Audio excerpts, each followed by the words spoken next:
दोस्तों एक गेंद 5 रन नामुमकिन थी। कोलकाता की जीत पूरी तरीके से फंस चुका था मैच। फिर उभरते हुए सितारे हर्षित राणा ने पैट कमिंस के खिलाफ डाली ऐसी लाजवाब गेंद, लिख दिया नया इतिहास। तो आखिर कैसे 209 रनों के लक्ष्य का पीछा करते हुए आखिरी के 3 ओवर में क्लासेन और शहबाज ने ठोक डाले 55 से भी अधिक रन। अंतिम ओवर में जब 13 रन चाहिए थे, किस तरीके से हर्षित राणा ने रसेल की मेहनत पर पानी नहीं फिरने दिया। आखिर दांतों तले उंगलियां दबाने को मजबूर कर देने वाले इस मुकाबले में कैसे कोलकाता ने मारी बाजी, कैसे हर्षित राणा छीन रहे हैदराबाद के जबड़े से जीत, कैसे जीते वो मुकाबला हार गई हैदराबाद, उसकी पूरी रोमांचक हाईलाइट हम आपको दिखाएंगे। लेकिन उससे पहले आपको क्या लगता है, रसेल, रिंकू और क्लासेन में कौन सबसे खतरनाक बल्लेबाज है? नीचे कमेंट करके जरूर बताएं। दोस्तों आईपीएल का रोमांच अभी से अपने चरम पर है। आईपीएल के तीसरे मैच के लिए कोलकाता और हैदराबाद की टीम में ईडन गार्डन के मैदान पर एक दूसरे के आमने सामने खड़ी थी। इस मुकाबले में जब सिक्का उछला तब किस्मत चमकी हैदराबाद के नए नवेले कप्तान पैट कमिंस की, और टॉस जीतकर उन्होंने पहले मेजबान कोलकाता को बल्लेबाजी करने का न्योता दिया। कोलकाता की तरफ से रनों की बारिश करने के इरादे से फिलिप सॉल्ट के साथ सुनील नारायण की तूफानी जोड़ी मैदान में उतरी थी।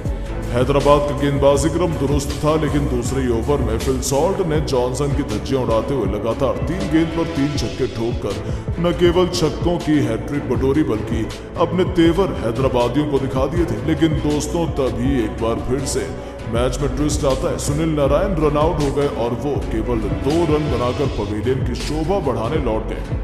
नंबर 3 के पायदान पर बैटिंग करने वेंकटेश अय्यर को उतारा गया था, लेकिन दोस्तों चौथा ओवर लेकर टी नटराजन ने पहले वेंकटेश तो फिर कप्तान श्रेयस अय्यर बिना खाता खोले पवेलियन भेजकर कोलकाता की कमर तोड़ दी। जहां 4 ओवर में कोलकाता केवल 32 रन बना पाई थी और उनके 3 बल्लेबाज पवेलियन में थे। उनका टॉप ऑर्डर ध्वस्त हो चुका था। अब फिल सॉल्ट के साथ नीतीश राणा की जोड़ी मैदान पर मौजूद थी, जिनके साथ कंधों पर कोलकाता को नैया पार लगाने की जिम्मेदारी आन पड़ी थी और उन्होंने इस बखूबी निभाना इसको चाहा। 6 ओवर में पावर प्ले में कोलकाता के क्रिकेट टीम केवल 43 रन 3 विकेट के नुकसान पर बना पाई थी। 8वें ओवर में उन्होंने 50 रनों का आंकड़ा छुआ। उनकी हालत बिल्कुल भी सही नहीं लग रही थी और हैदराबाद में इसका बखूबी फायदा उठाया। नीतीश राणा भी केवल 9 रन बनाकर मयंक मार्कंडे का शिकार हो गए। ऐसा लगा था कोलकाता तो बहुत जल्द ऑल आउट हो जाएगी, लेकिन फिल सॉल्ट के साथ निभाने आए रमनदीप सिंह और उसके बाद इन दोनों ने चौके छक्कों की झड़ी लगाते हुए पलक झपकते ही पूरे मैच का पासा पलटा और कोलकाता का स्कोर 100 रनों के पार पहुंचा दिया। फिल सॉल्ट ने केवल 38 गेंद पर अपना तूफानी अर्धशतक भी ठोक दिया था। हालांकि तभी शानदार फॉर्म में लग रहे रमनदीप सिंह भी पैट कमिंस का शिकार हो गए और इस खिलाड़ी ने 17 गेंद पर 4 खतरनाक छक्कों और एक चौके की बदौलत 35 रन अपने डेब्यू पर ही ठोक डाले। उनके आउट होते ही फिल सॉल्ट भी मयंक मार्कंडे के जाल में फंस गए। 40 गेंद पर 3 चौके और 3 छक्कों की बदौलत 54 रन बनाकर उन्हें भी पवेलियन लौटना पड़ा। कोलकाता एक बार फिर से फंस चुकी थी। ऐसे में उनके लिए संकट मोचन बनकर उतरे उनकी टीम के सबसे बड़े खिलाड़ी आंद्रे रसेल और रिंकू सिंह, और फिर जो हुआ उसे हैदराबाद कभी नहीं भूल पाएगी। जी हाँ दोस्तों, जहां रिंकू ने चौके से अपना खाता खोला तो वहीं रसेल के सिर पर तो खून सवार था। मयंक मार्कंडे के ओवर में एक के बाद एक 3 तूफानी छक्के जड़ने वाले रसेल ने भुवनेश्वर के खिलाफ भी चौके छक्कों की आंधी ला दी। देखते ही देखते इन दोनों खिलाड़ियों ने 50 रनों से अधिक की साझेदारी को अंजाम दिया। कोलकाता को 150 रनों के पार पहुंचाया तो फिर भुवनेश्वर की ही गेंद पर एक और छक्का लगाकर रसेल ने केवल 20 गेंद पर अपना तूफानी शतक 6 तूफानी छक्कों की बदौलत पूरा किया था, जिस पर पूरे स्टेडियम ने खड़े होकर उनके लिए तालियां बजाई। हालांकि रिंकू 15 गेंद पर 23 रन बनाकर चलते बने, लेकिन रसेल ने अंत तक हार नहीं मानी। 20 ओवर में अपनी घातक बल्लेबाजी से इस खिलाड़ी ने कोलकाता को 208 रनों तक पहुंचा डाला। खुद 25 गेंद पर 3 चौके और 7 तूफानी छक्कों की सजी 64 रनों की भयंकर पारी खेली और तूफानी दुनिया में हाहाकार मचा दिया, जिसके दम पर हैदराबाद की जीत बेहद मुश्किल हो गई।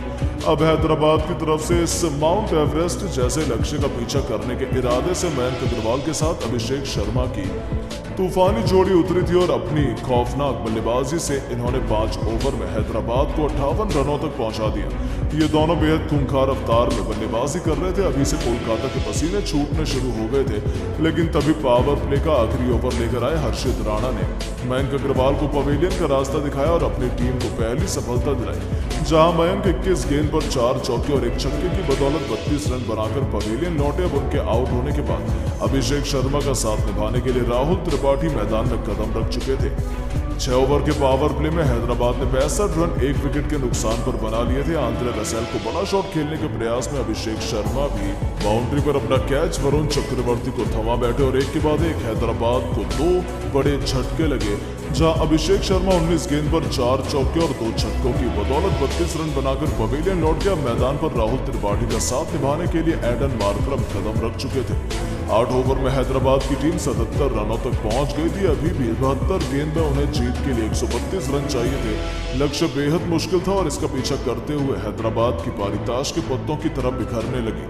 राहुल त्रिपाठी 20 तो एडन मार्करम 18 रन बनाकर आउट हो गए। कोलकाता की जीत लगभग निश्चित हो चुकी थी, लेकिन दोस्तों कोलकाता के लिए आज तो यमराज बन गए थे हेनरी क्लासेन। इस खिलाड़ी ने तो अकेले दम पर ही ऐसा तहलका मचाया कि कोलकाता के गेंदबाजों के परखच्चे उड़ाकर रख दिए। उनकी खतरनाक बैटिंग का नतीजा हुआ कि मैच आखिरी 3 ओवरों में जा पहुंचा, जहां हैदराबाद को जीत के लिए 59 रन चाहिए थे। उनकी जीत नामुमकिन थी, लेकिन फिर हुआ ऐसा चमत्कार कि पूरी दुनिया देखती रह गई। 17 ओवर में हैदराबाद में 149 रन बनाए थे। तभी 18वां ओवर लेकर आए वरुण चक्रवर्ती, जिनका स्वागत हेनरी क्लासेन ने एक के बाद एक 2 जबरदस्त छक्कों से किया। तो शहबाज अहमद ने भी ओवर की 5वीं गेंद पर एक जबरदस्त छक्का लगाया। दोनों बल्लेबाजों ने इस ओवर में कुल 21 रन बटोरे। 18 ओवर में हैदराबाद ने 170 रन बना लिए थे। उनकी टीम मैच में वापस गलती से नजर आ रही थी। तभी कोलकाता के कप्तान श्रेयस अय्यर ने अपना आखिरी दाव खेला। उन्होंने 9वां ओवर दिया अपने सबसे महंगे गेंदबाज मिशेल स्टार्क को, लेकिन ये उनकी सबसे बड़ी गलती साबित हुई, क्योंकि इस ओवर में क्लासेन और शहबाज अहमद ने मिलकर कुल 4 छक्के की बदौलत 26 रन बटोर दिया और उन्हें बेदर्दी से पीटा। केवल 26 गेंद पर 7 चौके की बदौलत अपना अर्धशतक भी पूरा कर लिया। नतीजा हुआ कि आखिरी ओवर में केवल 13 रन शेष रह गए थे।